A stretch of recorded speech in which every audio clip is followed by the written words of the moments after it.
Добрый вечер. В эфире информационный выпуск Амшекшара. По традиции расскажем о самых главных событиях сегодняшнего выпуска. 15 июня исполнилось 34 года со дня образования ГСО Абхазии.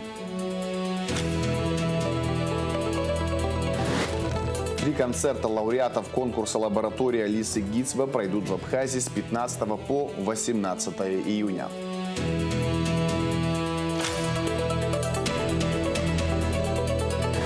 В Сочи стартовал 3-й международный кинофестиваль «Евразия Кинофест».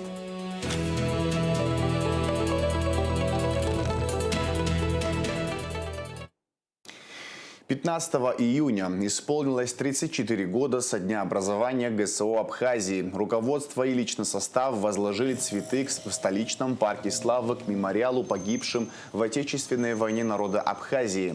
ГСО была создана в 1992 году. Основные цели и задачи службы – управление силами и средствами обеспечения госохраны, обеспечение личной безопасности высших должностных лиц, охрана государственных зданий. Руководитель ГСО Нарсо Гунба поздравил личный состав с Днем образования службы. Отдельные слова благодарности он выразил ветеранам ГСО, которые заложили прочный фундамент для подрастающего поколения. В рамках торжественного мероприятия ряду сотрудников были присвоены очередные воинские звания. В течение всех этих лет служба перетерпела различные изменения. Трудные времена, но сотрудники, несмотря ни на что, всегда стоя плечом к плечу, продолжали выполнять возложенные на них задачи. Отдельные слова благодарности я хочу выразить ветеранам ГСО, которые заложили прочный фундамент для подрастающего поколения. Ваш вклад в становление государственной службы охраны неоценим. Вы всегда будете служить для нас моральным ориентиром. В этот день нельзя также не вспомнить тех, кто сложил головы за свободу нашей Родины, тех, кто погиб при исполнении служебных обязанностей. Прошу почтить их память минутой молчания.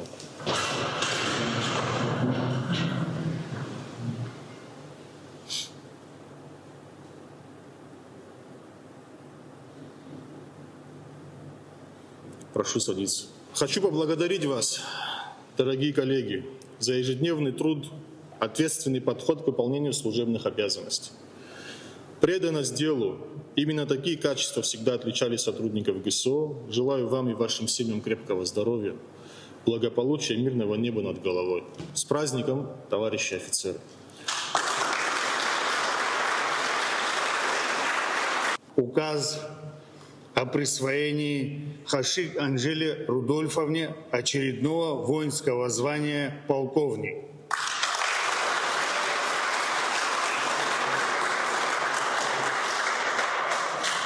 В соответствии с пунктом 1 части 1 статьи 46 Закона Республики Абхазия о воинской обязанности и военной службе от 6 мая 2014 года и указом президента Республики Абхазия от 24 декабря 2018 года об утверждении положения о порядке прохождения воинской службы присвоит подполковнику Хашиг Анжеле Рудольфовне очередное воинское звание полковник.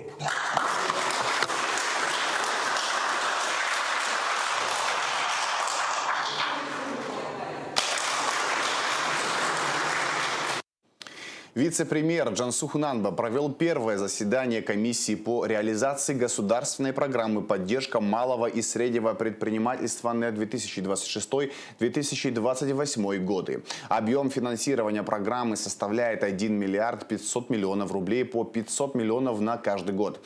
Источником финансирования являются собственные средства республиканского бюджета и финансовая помощь Российской Федерации. В состав комиссии входят министр экономики, представитель администрации президента Абхазии, аппарата Кабинета министров, Министерства экономики, Министерства по налогам и сборам, Нацбанка Абхазии, депутаты Народного собрания парламента Республики Абхазия, президент ТПП Абхазии. США согласовали с Ираном предварительное соглашение об окончании войны. При этом о конкретном содержании достигнутых договоренностей официально ни одна сторона не сообщала. На данный момент есть только один подробный список пунктов меморандума, который ночью опубликовало иранское агентство. Подробности в материале корреспондента RT. Долгожданный прорыв между Тегераном и Вашингтоном наконец состоялся. Обе стороны подтвердили, что текст меморандума о взаимопонимании был согласован и что меморандум о взаимопонимании будет подписан в пятницу в швейцарской Женеве. Соглашение, которое обсуждалось в течение нескольких месяцев через посредников, описывает двухэтапный план, направленный на восстановление стабильности и подготовку к переговорам между Тегераном и Вашингтоном по более широкому ряду вопросов. Первый этап включает прекращение боевых действий на всех направлениях, включая Ливан. Также первая фаза включает в себя возврат замороженных активов Ирана, а также снятие ограничений со стороны США, в частности, морской блокады иранских портов. Рамочные соглашения также откроют путь для возобновления торговли, которая с начала войны находилась под полным контролем иранского корпуса Стражи Исламской революции. На втором этапе процесса будет обсуждение снятия санкций, а также обсуждение ядерной программы Ирана в течение последующих 60 дней. По словам заместителя министра иностранных дел Ирана, меморандум о взаимопонимании будет реализован после его подписания в пятницу в Женеве между двумя сторонами. Прекращение всех боевых действий, включая Ливан, было одним из основных требований, на котором Иран всегда настаивал. Однако, несмотря на то, что дипломатический прорыв есть, израильские атаки на Ливан продолжаются. В воскресенье Израиль атаковал пригороды Бейрута и саму столицу, убив 3 человек. Президент США Дональд Трамп призвал все вовлеченные стороны избегать дальнейших атак и не делать того, что способно нанести удар по тому, что он назвал исторической возможностью для мира. Президент Трамп также подтвердил, что после подписания мирного соглашения с Ираном Ормузский пролив будет вновь открыт. Напомним, Ормузский пролив находится под полным контролем корпуса Стражей Исламской революции. Это произошло после того, как США и Израиль нанесли удары по Ирану. Пролив критически важен, поскольку через него проходит 1/5 мировых поставок нефти. Однако, несмотря на дипломатические подвижки, Дональд Трамп заявил, что если Иран не примет условия по ядерному соглашению, то Вашингтон снова начнет военные действия против Ирана. На это у Тегерана остается 60 дней после подписания меморандума. Остается только ждать, продержится ли это соглашение в ближайшие дни или нет. Но теперь, с последним объявлением о прорыве между двумя сторонами, все взгляды обращены на то, смогут ли все стороны сохранять мир и спокойствие, или же в регионе произойдет очередная эскалация. В АГУ открылись курсы повышения квалификации для учителей географии общеобразовательных школ республики. Занятия будут проходить с 15 по 23 июня. Организатор курсов – Республиканский центр повышения квалификации и переподготовки специалистов при АГУ совместно с Министерством просвещения. Курсы направлены на профессиональное развитие педагогов, внедрение передовых методик преподавания географии и обмен опытом между учителями школ из разных районов Абхазии. Лекции будут проходить совместно с Северокавказским федеральным университетом. Проведение наших курсов – это очно-заочное. Вы сейчас проходите установочную сессию, далее мы с вами будем продолжать в заочной форме. Вы будете, каждый из вас должен будет написать реферат на одну из предложенных тем. И вот по окончании такой работы вы получите уже удостоверение о том, что вы завершили курсы повышения квалификации. Я желаю вам плодотворной работы и думаю, что эти курсы будут полезны и для вас, и для ваших коллег, и в будущем уже и для наших всех общих учеников. Завершились гастроли Малого театра в Абхазии. Артисты подарили абхазскому зрителю 4 незабываемых вечера. За личный вклад в укрепление театральных связей между Республикой Абхазия и Российской Федерацией, развитие культурно-гуманитарного сотрудничества, подготовку профессиональных кадров для Республики Абхазия, президент Щепкинского театрального училища, заместитель директора Малого театра Борис Любимов награжден орденом Ахт-Апшат 3-й степени. За заслуги в области культуры и искусства, вклад в развитие абхазо-российского культурно-гуманитарного сотрудничества, подготовку профессиональных творческих кадров для Республики Абхазия, почетного звания «Заслуженный деятель искусств Республики Абхазия» удостоен главный режиссер Малого театра, художественный руководитель курса в Щепкинском театральном училище Алексей Дубровский. Указы президента зачитал гендиректор Русдрама Ираклий Хиндба по окончании заключительного спектакля «Игроки». Я искренне благодарю Малый театр за эти 4 удивительных дня. Спасибо вам за ваше, знаете, за искусство ваше, за талант, за чистые искренние сердца. Мы это чувствуем, зрители. И спасибо вам за то, что вы так достойно несете и держите высокую марку великого Малого театра. И мы все эти дни были этому свидетелями. Спасибо вам огромное. В соцсетях развернулась полемика по поводу празднования татарского национального праздника, намеченного на 3 июля. Как известно, столицы Абхазии, Татарстана, Сухум и Казань стали городами-побратимами в 2023 году. Татарстан финансирует реконструкцию части набережной абхазской столицы. Своим мнением в интервью нашей программе поделился кавалер ордена Леона Адгур Басария. Жизнь продолжается. Мы победили эту войну, мы освободили страну для того, чтобы наша молодежь жила. Мы должны их воспитывать. Кто-то должен приехать, уехать, чем-то нам помочь, мы кому-то помочь. Так жизнь, мы дружить умеем, и слава Богу, к нам друзья идут. Так мы должны радоваться этому. А события у нас, вся война в событиях. Каждый день у нас друзья, братья, девочки погибали. И это все у нас в душе, и мы это помним и не забываем. Но если вот дата, там 2 мы знаем, да, серьезная у нас дата, десант был, да, 4 числа вертолет, вот наш, там ребята погибли. Мы это все у нас в душе. А 3 числа, если так оно сложилось, так получилось, приезжают гости, мы их, конечно, встретим. Вы анализируете, смотрите, вы же умные ребята, да все хорошо, мы только рады.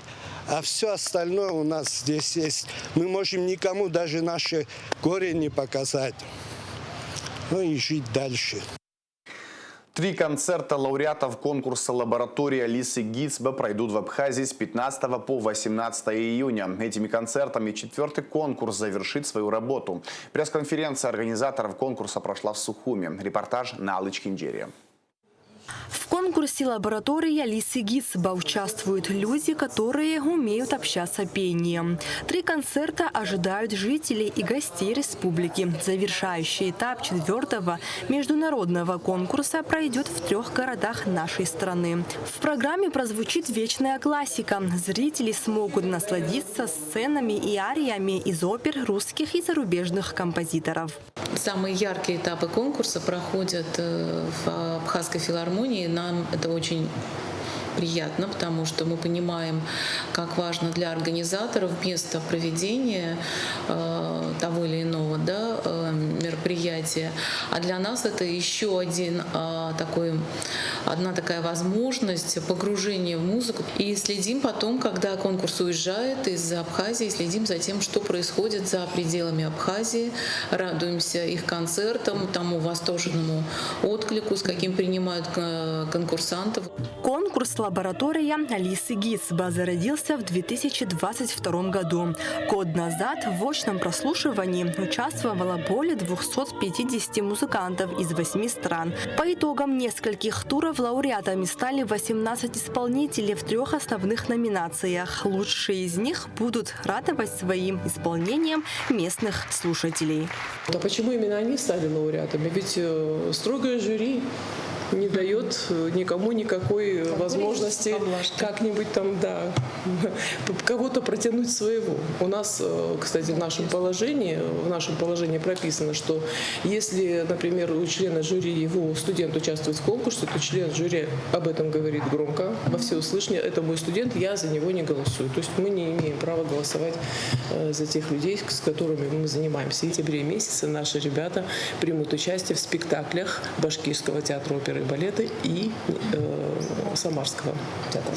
И плюс, помимо прочего, мы еще даем возможность выступать их в отдельных проектах, продюсерских проектах, культурных, в концертах и в различных проектах новых, связанных именно с культурой и с музыкой. И, может быть, не всегда даже классической. Не просто конкурс, а целая лаборатория, которая включает в себя еще и образовательный контекст. Включены мастер-классы от опытных наставников.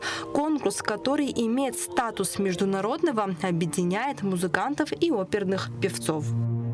Ну, с учетом того, что это все-таки международный проект российско-абхазский, соответственно, если не в Абхазии, будет завершение этого проекта. Соответственно, у нас по плану 3 мероприятия. Сегодня, 15 июня, 19:00 в стенах Абхазской государственной филармонии пройдет первый концерт под названием «Оперная феерия». Ну, само название говорит о себе, я думаю, что это будет интересно. Второй концерт пройдет 17 июня в стенах Пицунского храма с участием нашего известного органиста Луки Гадели. И третий концерт, который пройдет 18 июня в 15:00 в 3 часа дня в Новоафонской пещере.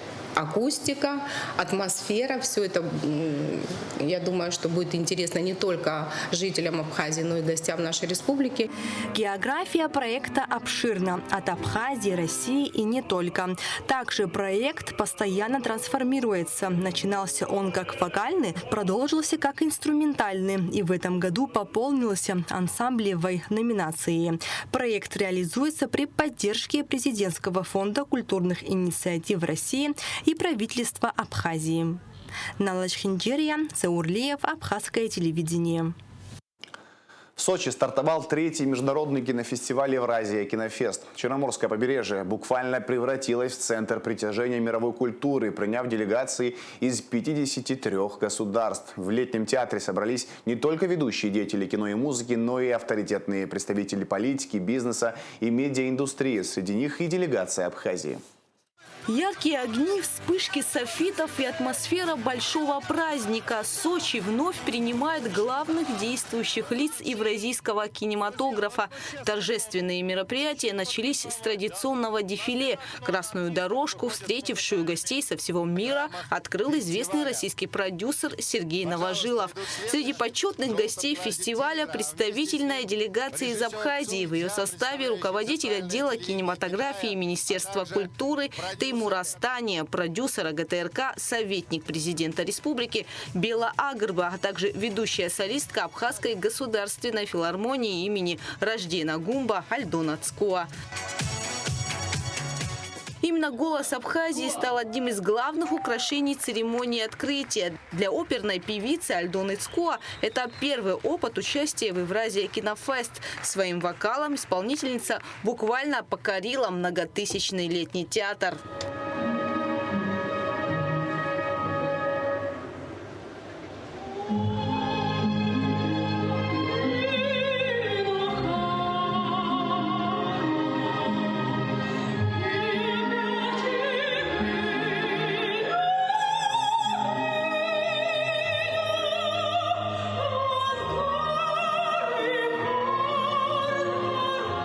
Участие в фестивале подчеркивает особый статус республики в международном культурном диалоге, который сегодня выстраивает автономная некоммерческая организация «Евразия». Со своей стороны хотела бы выразить слова благодарности идейному вдохновителю и руководителю этого масштабного культурного действа Алене Игоревне Аршиновой за приглашение, за то, что верят в нас, за то, что периодически наша страна участвует в столь масштабных культурных мероприятиях.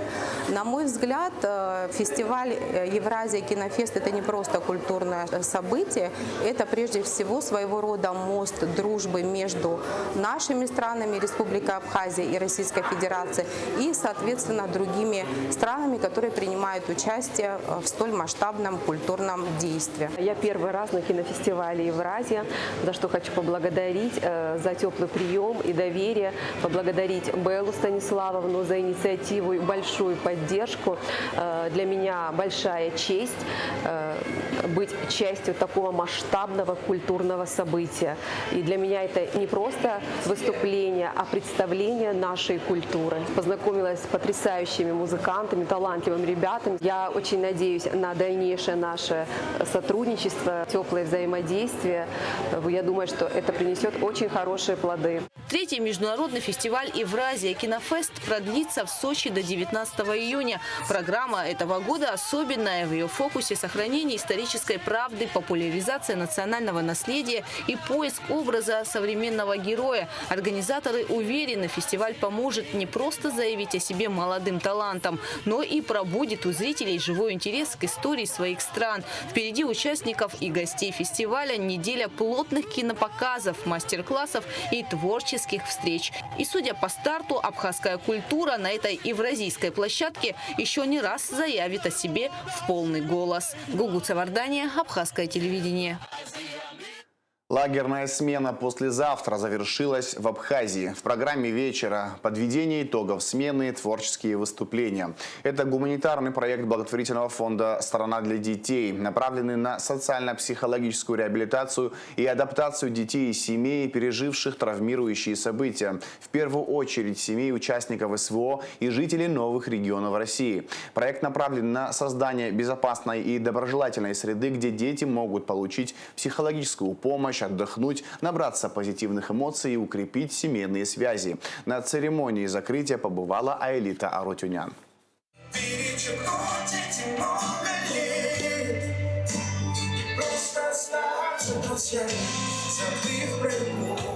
Лагерная смена подошла к концу. Она оставила в сердцах и памяти участников только теплые и радостные воспоминания. На церемонии закрытия участников переполняли разные эмоции. Радость от проведенного времени и одновременно грусть от необходимости расставаться. Больше всего понравилась экскурсия на Рицу. Там были потрясающие виды. И когда мы ехали туда, нам постоянно рассказывали истории насчет вот этого всего. Как там происходило, и легенды рассказывали насчет этой реки. Это было довольно интересно. В октябре 2025 года уполномоченные по правам ребенка в России и Абхазии Мария Львова-Белова и Мактина Джинджоли договорились о проведении смены в Абхазии. Мактина Джинджоли поблагодарила всех причастных к реализации этого проекта. И ранее Абхазия принимала детей и родителей из зон боевых конфликтов. Однако именно по линии аппарата уполномоченного по правам ребенка такая смена, и именно лагерная смена послезавтра проходит впервые в Абхазии. 213 человек принимают участие. Это дети, родители, вожатые, которые сопровождают детей. Они с ними проводят определенную работу в течение 2 недель. Мы в Абхазии не понаслышке знаем, что такое война. Я сама послевоенный ребенок, росла в послевоенное время. Если бы тогда была бы у нас такая возможность выезжать в республику, в регион, где к нам был бы такой подход, может быть, реабилитация, восстановление. Не может быть, я уверена, что прошло бы легче и быстрее. И мы понимаем цену такой поддержки. Смена проходила с 1 по 14 июня в пансионате Айтар в Сухуме и в курорте Пицунда. Участники – семьи из ДНР, ЛНР и еще около 5 регионов России. Среди почетных гостей закрытия смены Алиас Авицба, помощник президента Абхазии, Ахрик Авицба, командир интернациональной бригады «Пятнашка», Денис Соломка, первый заместитель председателя Ассоциации ветеранов боевых действий Абхазии. Здесь находится наш командир интернациональной бригады «Пятнашка», которая с 2014 года на защите в целом русского мира, народа Донбасса. Мы не могли не откликнуться на сегодняшнее приглашение, потому что для нас, для добровольцев, очень важно то, каково вам здесь. Для нас очень важно, что вы прикоснулись к частичке, хотя бы к частичке, Абхазии, абхазской ментальности, абхазской души. Во время смены были экскурсии, мастер-классы с психологами, педагогами, досуговые мероприятия и не только. За эту смену мы достигли очень больших результатов. Я думаю, что никого она не оставила равнодушным. Все участники смены так или иначе как-то смогли себя проявить, попробовать себя в новых каких-то направлениях деятельности, начиная от рисования, лепки, какого-то совместного досугового творчества, делали памятные рамки, рисовали магниты. И даже если, например, какой-то из наших участников так или иначе был не уверен в том, что он умеет это делать, мы постарались сделать так, чтобы каждый все равно мог как-то себя реализовать, попробовать. Проект направлен на создание безопасной и доброжелательной среды, где дети могут получить психологическую помощь, отдохнуть, набраться позитивных эмоций и укрепить семейные связи. Аэлита Арутюнян, Константин Парулова, Абхазское телевидение. Абхазия на несколько дней превратилась в огромную творческую мастерскую под открытым небом. В Пицунде на территории пансионата Литфонд развернулся международный детский форум «Территория успеха в объятиях природы», организованный Росатомом. Форум объединил юные таланты из России, Беларуси и Абхазии. Под руководством 4 ведущих фотографов-мастеров участники осваивали тонкости съемки пейзажей, работу со сложным студийным светом и искусство макрофотографии. Главной съемочной площадкой для юных фотографов стала уникальная природа Абхазии. Участники побывали в Пицунда-Мюссерском заповеднике и на озере Инкит. Форум проходит в течение 6 дней. Финальной точкой форума станет большая итоговая выставка лучших работ, которая откроется в пансионате Литфонд. Добавляет уникальности форума природа Абхазии.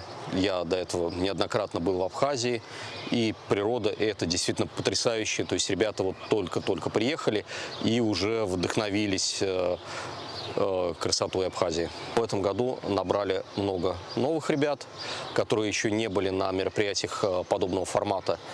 И они уже подходили с вопросами, то есть у них горящие глаза, они жаждут новых знаний, они вдохновлены природой Абхазии и готовы фотографировать. С 6 по 10 июля в Сухуми пройдет международная программа «Эхо Большого детского фестиваля» с участием народного артиста России Сергея Безрукова. В программе спектакли в театре Искандера, кино, анимация, творческие встречи и мастер-классы для детей и подростков. Международная программа «Эхо Большого детского фестиваля Республика Абхазия» – фестиваль искусства для детей и подростков, реализуемый при поддержке Министерства культуры Российской Федерации в зарубежных странах с целью развития международного культурного сотрудничества.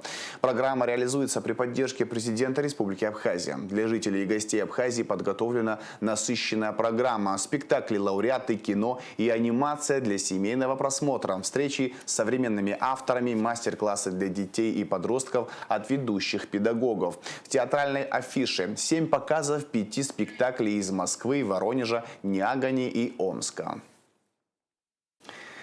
В завершении выпуска расскажем о погоде. 16 июня в Абхазии преимущественно ясная погода без осадков. Температура воздуха ночью 14-19, днем 23-28 градусов тепла. Температура морской воды плюс 21 градус.